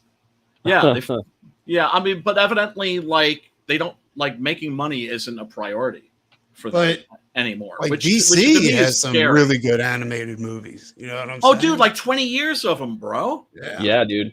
Yeah, 50 of them. Except for that Watchmen movie, the new one. I didn't like it. I didn't watch it. Here, check this out. Fuck you, bitches! Look what I have here. Yes, I have my ticket for Terrifier 3. This is coming out on October 10th. Let's see, I got 8 p.m. 2 hour and 8 minute runtime. Okay, and I got my seats. They have a pretty good interview with the actor Art the Clown. I forgot what channel it's on. I was gonna watch it. I'll get it back to you. But it's really good. I've seen it. Yeah. Oh, okay. Dude, that dude looks so goddamn clean cut. Yeah. What? He was going to be a real controversial scene in the new movie. I think he's probably going to chop up some kids or some shit at the mall. That's what I was thinking too. What I was thinking too. Because those movies are very much about being transgressive, right? Yeah. How far is too far? Mm-hmm. At the same time, they're really good movies. Yeah. And they're made in the right spirit, right? And that's the thing that I especially liked about the second one.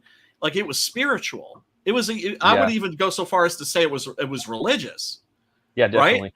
Which you just didn't expect, right? No, I didn't. Not at all. Not at all. So Leone just seems to be getting better as a director. I guess in the new movie, you're going to find out what the Terrifier is. I know that they say that it's supposed to expand the lore. The Terrifier. Well, like the little pale girl, yeah, right? Maybe like they added her in Terrifier 2, and she's fucking fantastic. They said that it's supposed to be Judas Iscariot. No, I'm kidding. I have no goddamn idea. You never know, Well, they made him Dracula and fucking Dracula. Dude, that was fucking amazing, dude. And to see who actually, I forgot who actually played Dracula in Dracula 2000. Gerard Butler, dude. Dude, he was good. Yeah, he was so I disagree. good, dude. I disagree. He was the go-to guy, like for period movies, like at that point, like Beowulf. When he was telling the doctor, Dracula. he's like, "No dignity, doctor," and he fucking went in on him and just, dude, there was a viciousness to Gerard's Dracula. It was fucking awesome. He made the movie and the concept. I liked it. I like it when they do different shit with Dracula, even if Brian doesn't like it. But I like to see different spins. If you but just like Batman, I'm not gonna. Yeah, so. I'm not gonna like every interpretation of every character, right? And some you're gonna like more than others, and some are you're gonna make you go, I think that kind of misses the mark, and others you're gonna be like, yeah, that's spot on, and it's always cool. Yeah. And because Dracula is one of those characters that, like the Frankenstein monster, you could just reinvent over and over and over and over into infinity, right? Yep. Batman's like that too. Yeah, totally. For sure. But yeah, check this out. This is the new shit. This is the new trailer. You survived the most famous serial killer since Jack the Ripper. The 5-year anniversary is coming up. Yeah, so that's Lauren Lavera from the first movie returning. And the kid who plays her brother also. I think a lot of people would really like to hear from you after all this time. I want to know what it's like to be in the presence of that kind of evil. What goes through your brain when he's close enough to you. Busting a nut. You feel his breath.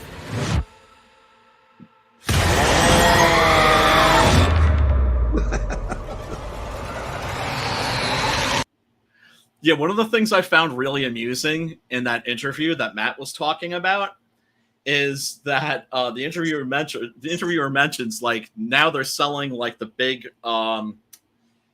sunflower glasses. Really?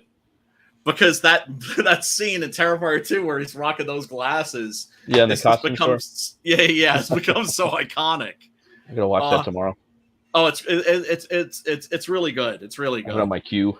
He was a guy that was like a struggling actor. Like he said, working tables and shit for like 17 years.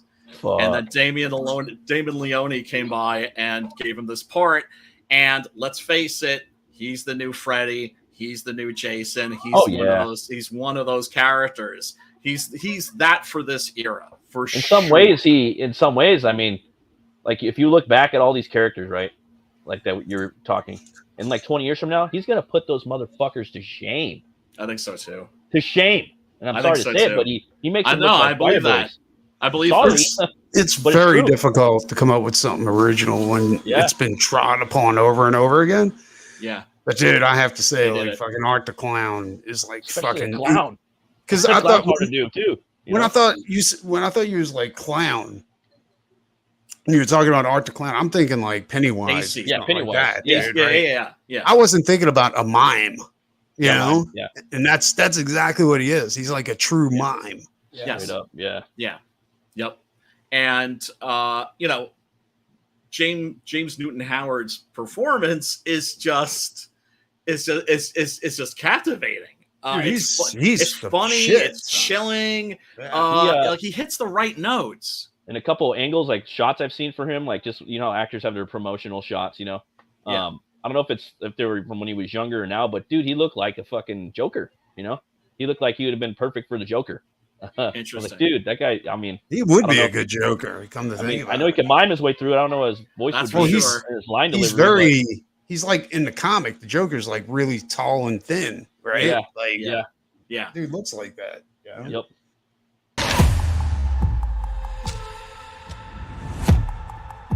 Yeah, Spawn could take him, Tim.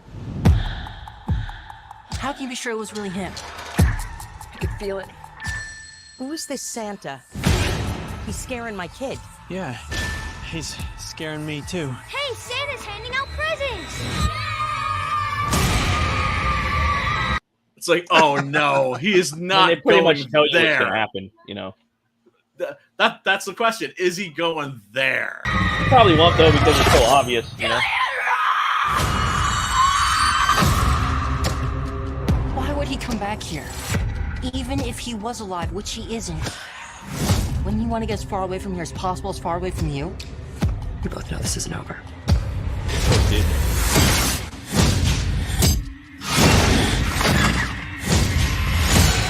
Oh yeah, Jericho is in this. Yeah, and, Jericho. Yeah. Still, yeah. He's a metalhead too. Yeah, he is. Yeah. I've been a fan. I've been a Chris Jericho fan back in the 90s. Yeah, right. I mean, when he was in WCW, he was boring as fuck when he was a face. Right. Yeah. Because he's like this really good-looking guy. So like, okay, we'll make you the face. But then then he became a heel. And you were like, where the fuck was this guy? He's like one of the best heels of all time, probably. One of the best heels ever. Yeah. He's got a metal band too, doesn't he? Yes, Fozzy. Yeah. And by the way, this young lady, Lauren Lavera, if you happen to be lurking in a dark alley, which I know I do quite a bit, and she happens to walk by, don't grab her because she's like a black belt in like kung fu. I have to go back to the Terrifier. So now we've got this demonic looking blacksmith that's making something, and then there's the Virgin Mary there. Yeah, that might be the controversial stuff, possibly. Well, like the Catholic stuff, right? Yeah, which was in the first film. Maybe that's the Terrifier, the place, that they're in right there. She's like, I have to go back to the Terrifier. Maybe it's that place, or it could be a person. So you don't really know, but that's cool because it makes it interesting. No, it does. Yeah, the Terrifier, of course, being a fun house, basically. Right. But yeah, it also might be a portal to hell. Or purgatory. Wait, hold on a second. Because he wrote this movie and the second one at the same time. He wrote them both and had them both done. Like, this movie's been done, Nice. So nice. Oh, we lost Preston. I'm sure he'll come back. But that's the thing. It's like when it's hitting you. Like I wrote every issue of Six Gun Gorilla, right? Yeah. You like, can't stop. Right? It's just like you have to get it out. You have to get it out.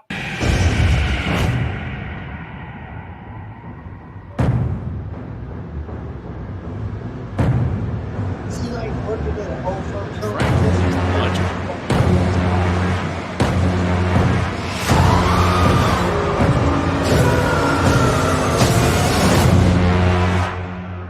Looking forward to the best Christmas ever, filled with fun, smiles, and laughter.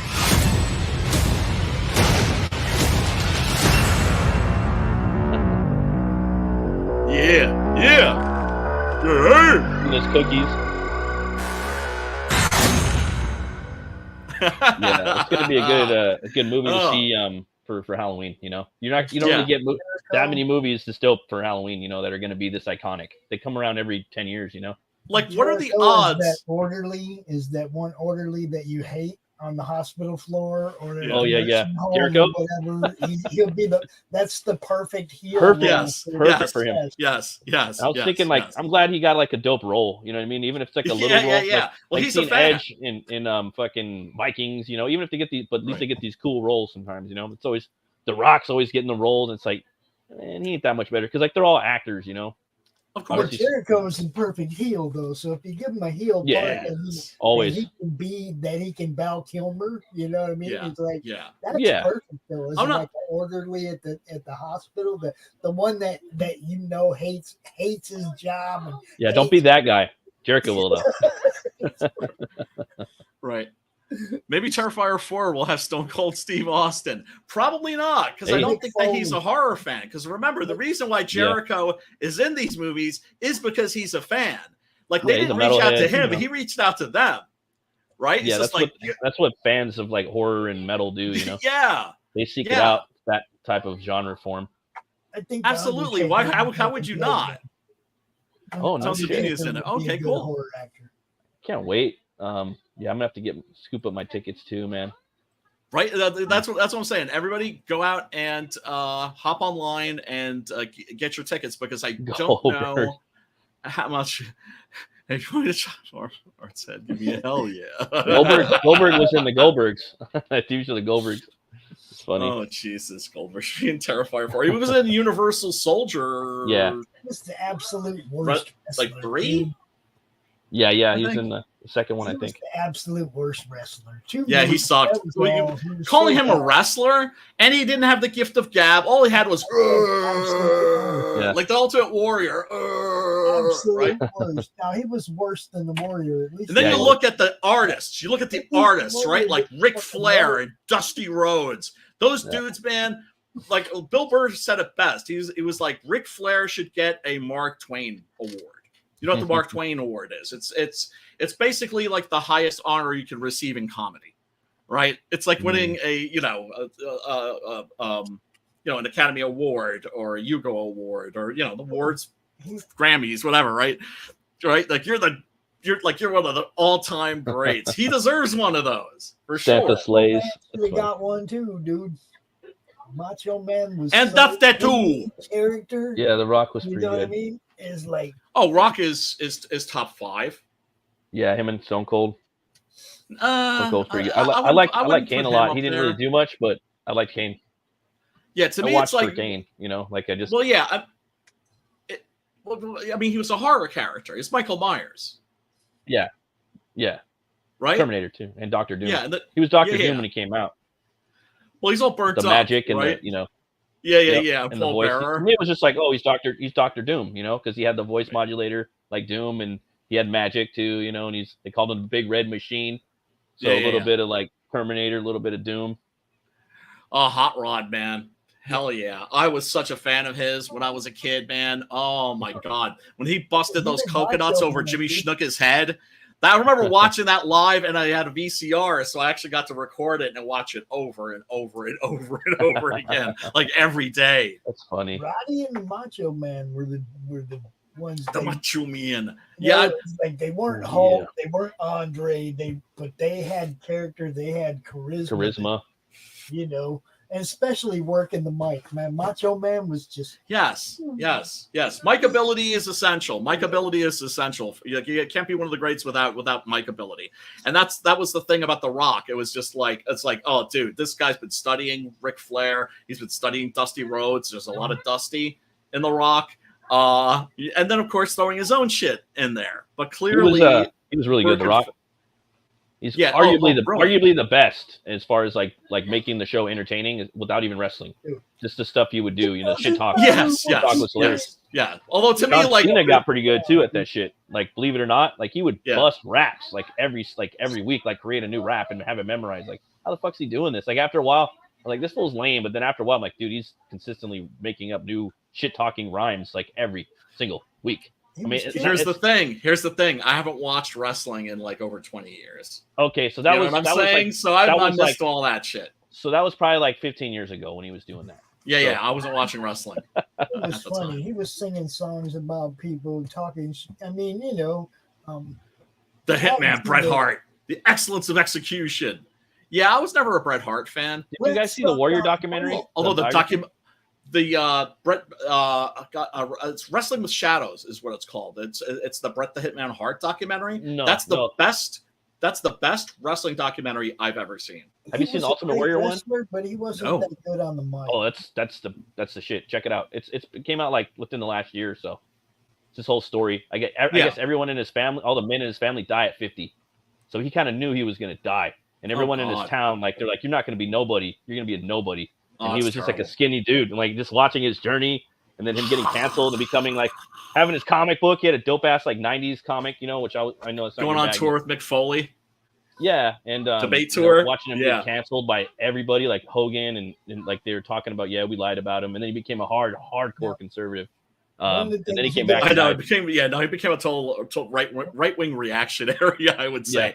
But that's also what's cool about fucking Foley and him touring. It's like they could still be friends. One of these things you guys got to check out. Dirk Manning, he's written a couple of wrestling books. He's the one that wrote Butts and Seats, the Shivani story, right?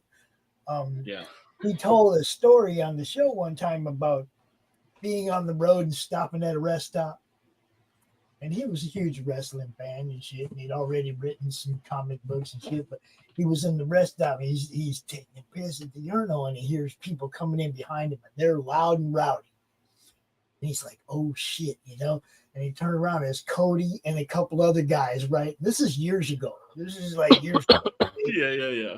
And he's like, so he ended up talking to him and shit. But he didn't like think to like run to his car and get comics in exchange with him. But then like years later, he actually got to meet the guys and they remembered him and shit. It was oh, that's awesome, dude. Cool stuff. We had a lot of people that have done wrestling books. And Todd Black's done one. Eric Hodgson's done wrestling. He did the Rowdy Piper book. There's massive crossover. Between comics and wrestling. Well, I mean, as a kid, I remember one of the reasons I loved, really loved the grappling was because it was like a live action comic. There was something. These were like comic book characters brought to life. They were heroes. Heroes and villains, man. Yep. And, you know, I mean, I was a little kid. Look, my stepdad was a wrestling fan, AWA in Minnesota. Oh, I remember AWA. Ray and Nick Bockwinkel and Nick Bockwinkel. Well, my stepdad used to go down and sit there by the locker room and talk to them guys and shit. They knew him because they saw him all the time, right? Yeah. And one time Andre's there, and it's like I get to meet Andre. Nice. What? I reach up to shake Andre's hand. I'm about 10 years old. I reach up to shake Andre's hand, and he grabbed my arm, right?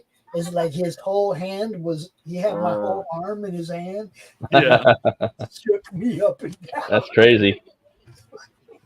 Evidently, like, that's the thing that giants like to do. They like to, like, pick people up and shit. Just for shits and giggles. I'm looking at his knee. I'm 9-10 years old. I'm standing there eye height with his knees, dude. That dude was fucking huge. Oh, my God. Right? When you're a little kid, I mean, he's huge. Yeah, he's a literal giant. Right? Yeah. You're a little kid. Oh, the image still to this day of him, his hand being as long as my arm. It's like, oh. What little kid is not going to be fascinated by a giant, right? So his interactions with kids had to have been mostly pretty damn positive. Like, he was so cool. I mean, he almost picked me up off the ground each time he went up. Not quite. Yeah. Like he got me up on my tiptoes. Like, you know what he was doing, you know? It's like yeah. Like, I'm gonna give this kid a memory that he's gonna have. Exactly. His life, right? Yeah. Well, he was another guy who knew he didn't have much time. Forever. They didn't have that much time. You don't see any old giants, right? No. And Bockwinkel, he was the super heel back then, right? The super heel, bad guy, the bad guy. He was dude. Him and Bobby Duncan, they were so cool. You know, I mean, dude. AWA. You can still watch those on Tim. When he talked, it was like it was so deep, and I was so far down here. It's like he might have said hi, or who knows.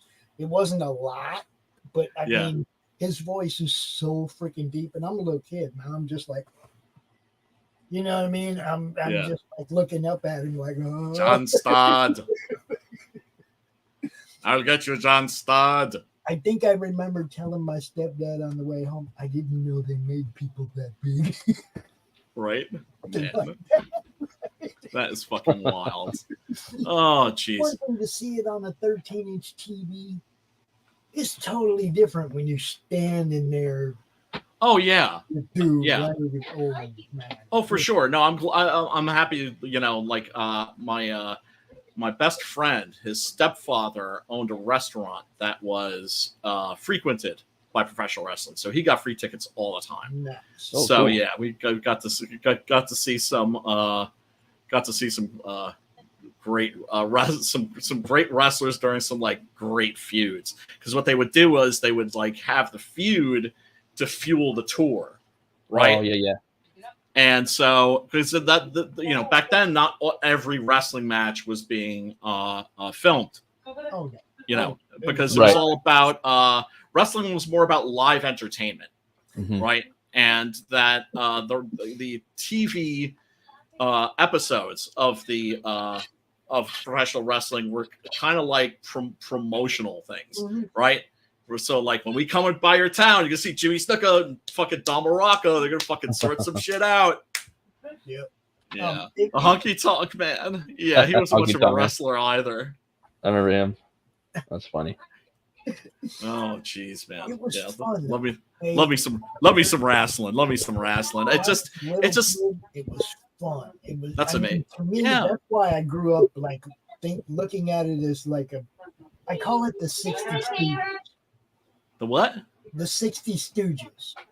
Yes. It's slapstick comedy, okay? That's part of it. Yeah. It's also it's theater. It's athletics. It's like a circus. Yeah, it's the best stuntman in the world. Yeah, and they're, to me, I've always respected wrestlers. I mean, I've written about them a lot. I've written about wrestlers a lot for a reason. And that's because I've always sort of admired them as being the ultimate entertainers, right? Where they have to like do crazy shit with their bodies, but then they also have to. It's like the Peking opera guys. Do you know what I'm saying? Where it's like, you know, but there's improv comedy involved. Yeah, a lot of improv. Right. In other words, it's an American art form that has so many of the other arts in it. Right. It's this weird, unique hybrid. I just wish they would bring kayfabe back, because there's nothing worse than hearing wrestlers talking about their character. Yeah, that's pretty lame. They need to be going around and being like, but people act like wrestling's not real. It's like, huh? What are you talking about? At least be a little pissed off or jealous or something. You know what I mean? Something. Keep the kayfabe going, dude. Yes. Bring kayfabe back. Bring the characters back. But now it's like you have the most talented generation ever, and everything they do is scripted. Scripted by Zoomers and millennials. Yeah, Harvard students, actually. Harvard students. It's lame. That's just true. Because if you go to Harvard and you write for their humor magazine, you get a guaranteed job in Hollywood. Guaranteed. Right? They just want you. And because the ruling class wants to make sure that their popular entertainment reflects ruling class values. That's very important to them. Unfortunately, not all these people are exactly funny or talented. And so it's like, I think Bray Wyatt is the only guy maybe that they let kind of off the leash like a little bit. Well, now Jericho has been off the leash. His whole career, right? Yeah. I mean, even as an announcer / wrestler in AEW, right? He goes off script all the freaking time because he's a virtuoso. He's the draw. Yeah. I mean, that's the thing. Right? Guys like him, Flair, Dusty, Rock.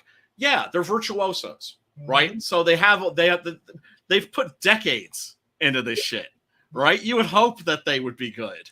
Be good, or I won't be watching next week. See, and some of the story writers are less than good anymore. Oh my God. Okay, less than good, not okay. Less than good. Some of the stories have been really bad, and they've carried some champions way too long. Okay. Oh my God. Yeah. Come on, guys. We want variety. We want a story change. We want We want heel turns. We want and then all pushing that like shit, right? really like mid guys like Roman Reigns, right? And then this is what I'm talking about. Then he had the fucking title for 1100 days or some shit. It's Right, like, right. no. Yeah. Because Vince McMahon was convinced he was going to be the next Jason Momoa. That's exactly what that. That's exactly what that was. He's Next, still popular, but it's like, yeah. They just drew that out way too freaking long, dude. Yeah, it's like, terrible. It killed it for me. I quit watching for a while because I knew what was going to happen every time he got in the ring. Right. And his buddy's going to jump in there and kick that guy's ass, and he's going to leave with the title again. I basically stopped watching wrestling when WCW folded. Because I was like, if all wrestling is going to be Vince McMahon wrestling, and now there's no competition, so it's going to get really bad. And but Shane is over there trying to grab that right now. So. Yeah, I still think I'm convinced that Vince McMahon is a fiend, and I believe every awful thing I've ever heard about him, and that he's going to walk, like for sure. Yeah, I don't before he ever goes to trial, dude. Yeah. That guy ain't going to prison. There's no fucking way. How crazy would it be if they put him away and then like Trump becomes president and gives him a presidential pardon, pardons him and lets him out, motherfucker. God damn it! No, I think Donald was more of a friend of Linda's than he was Vince's. Okay. I think he was because Linda's in politics. Oh, fun fact: Danhausen has a copy of Melvin #1. He has Six Gun Gorilla too. I sent him a copy of the Volume 1 trade paperback, and he opened it and showed it on one of his streams. I don't know if he's read it or not, though. You hope that people read these things. It's always great when you hear back, right? So if they're doing a live stream, I'm like, hey, did you check that out? What did you think of it? And more often than not, people are like, hey, yes, I read it. Yeah, it was really good. Yeah, it was excellent. I'm just like, cool. I'm happy when shit like that happens, man. Anyway, what should we do for next week? Spaghetti Western? Is that next? Yeah. Oh yeah, cool. Okay. Which week should we do? Let me see if they have the big gun down. Because if they have the big gun down, I would love to do that. Isn't she the violin? Mia Asano? Doesn't she play violin? Which one? What? Mia Asano? Mia Asano? Mia Asano that Tim's talking about right there. I don't know who that is. Wait, hold on a sec. Yeah, she played. Dude, do you know Mia who Mark Asano. Wood is? Matt, do you know who Mark Wood is? No. He plays heavy metal electric violin. Oh, okay. He designed his own violins. I think I've heard of that guy. That's sick. Bees, all kinds of shit, right? That's awesome. He plays heavy metal electric violin. Mia Asano. I seen her the other day, man. I was like, oh, this is bad. I start sharing her stuff. Yeah, check her out, man. No doubt. She can kill it. She's doing Rush, all kinds of shit with her violin. Led Zeppelin. I was like, get the fuck out of here. That's pretty fucking violin, cool. dude, just killing. Oh yeah, and Tim says she's fine. But yeah, what can I? It's like just because I play the violin does not mean I cannot be metal. Right away, as soon as I seen her playing, I I commented that I was a short, and I commented right away. Is that a Mark Wood violin? And she said, "Yep." And I was like, "Fuck yeah!" I still got it. I knew who shit. Nice. Yeah, Mark Wood is killer, dude. That dude can jam on violin, bro. Like, oh, I gotta check that shit out. Yeah, there's a lot of crazy metal out right now. He did the Fire and Ice Game of Thrones thing. Oh, dude, I think I've heard that. Yeah. Now that you mention it, because I think I've heard that. Okay, I think I know which movie we're going to be doing next week. Nice. And I don't know if I'd say it's one of the better spaghettis, but it's one of the last spaghettis. In fact, I'm pretty sure it is the last spaghetti. No shit. Yeah, and it's still a lot of fun, mind you. I just don't think it's as good as Keoma. But the Twilight Spaghettis were really interesting. They had like a real feeling of that they knew that this was the end, and so they have kind of like a bittersweet quality to them. Let's see, where is that? Okay. Yeah, just downloaded this. Here's the trailer for Menage, the movie that we're going to be doing next week.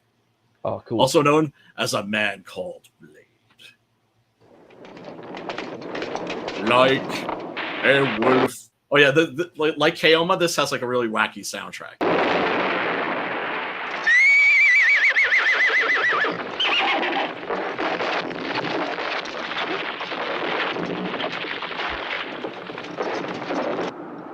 Ow. That's Maurizio Merli. He can fucking shake that shit off. Oh, snap. That was badass. Yeah, man.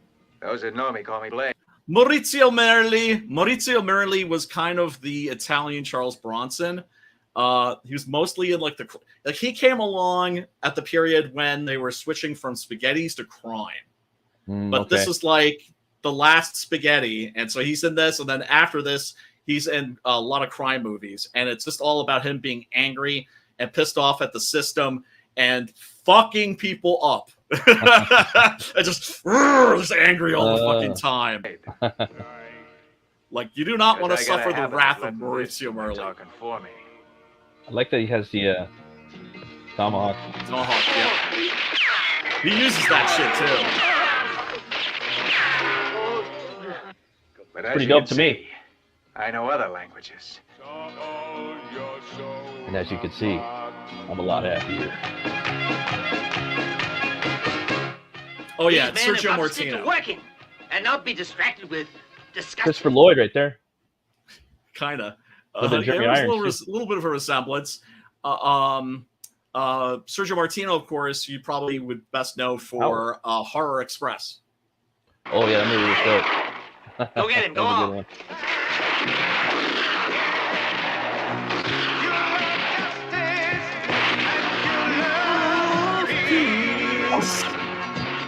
Yeah, I'm gonna watch this weekend. I'm gonna get a jump on it. Oh, he's doing a stunt right there. Yeah, man.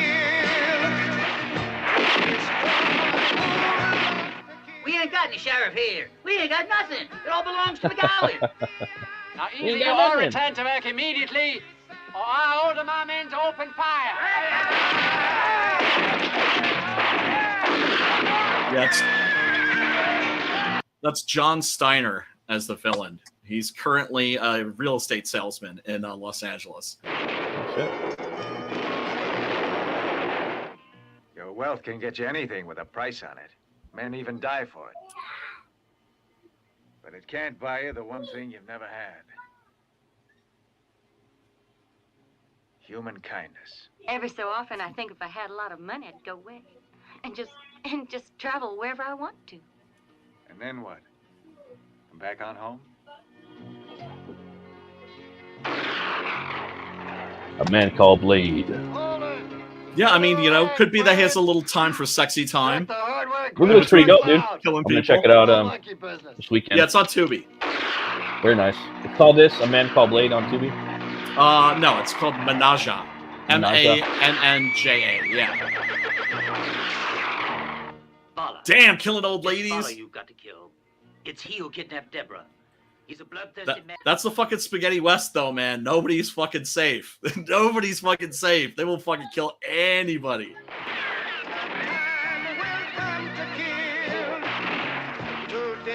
Miro Maurizio. Dude, that Maurizio. Yeah, man.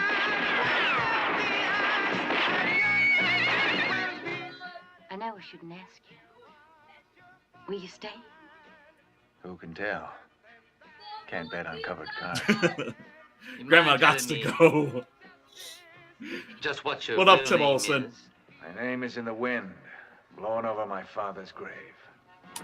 When the time will come to destroy who lost the kill, then your hand won't stop Great money shot here. I don't know if it's going to be in the trailer. There's a great money shot here in the movie. That's a good shot right there. Yeah, man. I like the silhouette. Oh! That was sick. I like that shot right there, dude. Is that great? That's badass. Yeah, you're gonna love the intro. That's a beautiful cinematography right there. It's funny, dude. The character, the main guy, he looks like Hellwar, my character. That's fucking weird. No shit. Yeah, dude.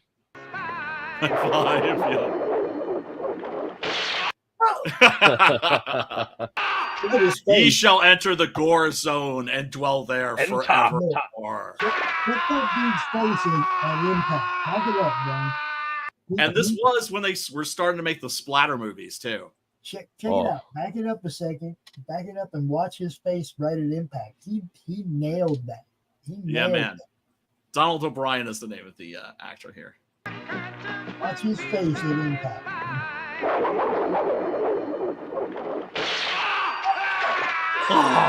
He did. He turned his eyes, he got wide. That's a good shot right there too, man. Yeah, you'll get a kick out of it for sure. Like I have for my now I cast people, like I take real actors and I use them for my comics, you know. And I have one for Hellwar, you know, and it's not him, but because I cast people, but then I tweak it a little bit so it doesn't look exactly like the actor, you know. But this dude looks a lot like him. Maurizio Merli. He'll fuck you up though if you're like a criminal in Rome in like 1978 or something like that. If he sees you, if you're a purse snatcher or some shit, yeah, he's just mad. He's just fucking. They will fuck your shit up. Criminal in Rome. Yeah, man. Oh Jesus, man. Yeah, and you know, they'll chase your ass down in one of those little tiny puddle jumper. Yeah, cars. Little carts, little Vespas. Yeah, man. Oh Jesus, man. Anyway, everybody, we're gonna call it quits for tonight. Thank you so much for hanging out. We really do appreciate you. Spank that like button, smash the subscribe button, ring a ding ding dong the bell for notifications, and also, Matt, tell people where they can find you and your awesome art. Oh, thanks, man. You guys can find me on Twitter at Runecutter Comic, and I got a special going on this weekend. I'm doing basically commissions. It's $75, and you get to digital line art for, you know, like a cover, pinup, album cover, trading card. So yeah, it's through the weekend. It ends on the end of Labor Day, Monday. And if you guys want to pick up my comic Butch Cleaver, it's at butchcleaver.com. And thanks, Brian, for having me on. I appreciate it. Fuck yeah. Oh, dude, always a pleasure. You know, Pops, tell these fools where they can find you. And what you doing? Right there, the Madness Comic Network on YouTube, Madness Comic Network on Facebook, Madness Comic on Twitter, and we got all kinds of shows. You know, like 25 weekly shows, draw streams, gaming streams, all kinds of stuff. Monday Madness, celebrating my birthday. Everybody's invited. Hell yeah. I'll be there. Everybody's invited. Everybody. All right. Pops, do you want to take us out? Tell them where they can find you, brother. Oh, me? Yeah, no, you can find me on the Twitters. You can find me right here on the YouTubes. Find me on the Twatters at Brian Christgau. You can find me on Facebook at Brian Christgau. I got a campaign right now for a book called Six Gun Gorilla, Volume 2, trade paperback coming out, The Great Silence. And you can find that on funmycomic.com. So go and check that out. And man, I needed this. I needed hanging out with you fellas tonight for sure. Fucking Preston didn't come back, but you know he Mike Barroned it out of here. Is what he did. That's all good though. We forgive him. Oh Lord, we forgive him. But one time. Yeah, one time at least. Pops, do you want to take us out? Yeah. All right. Until next week. Until next week, everybody. Peace, love, and metal up your asshole.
I, you ask?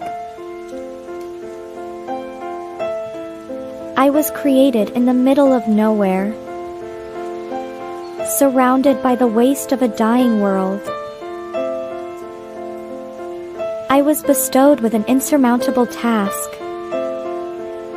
bring peace after decades of death, persecution, and chaos. I am a grandchild of war, destined to help two camps which hate has fueled for far too long. Surprisingly, I am not alone. Have an odd bunch to make the road a little more bearable.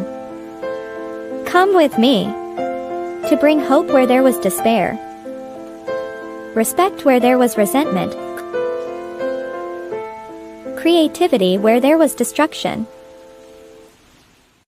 I am Pinocchio, and this is my story.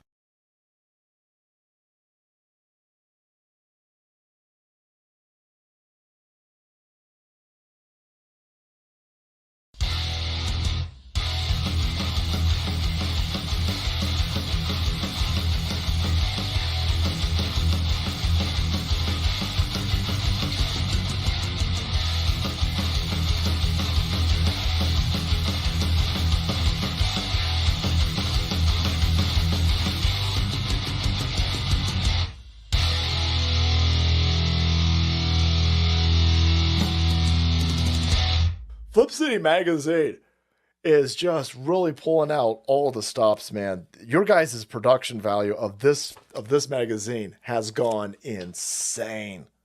I mean, look at that. I mean, I remember when you guys, it was black and white. Even when it was black and white, I thought your quality was great. But damn, they have just, I mean, they just really stepping it up a notch. Look at this. James Corbett, boys. James Corbett. Genuinely cutting, but also funny, and obviously just chaotic and very fun. I love Flip City. It has brought new types of badassery and integrity to the print medium.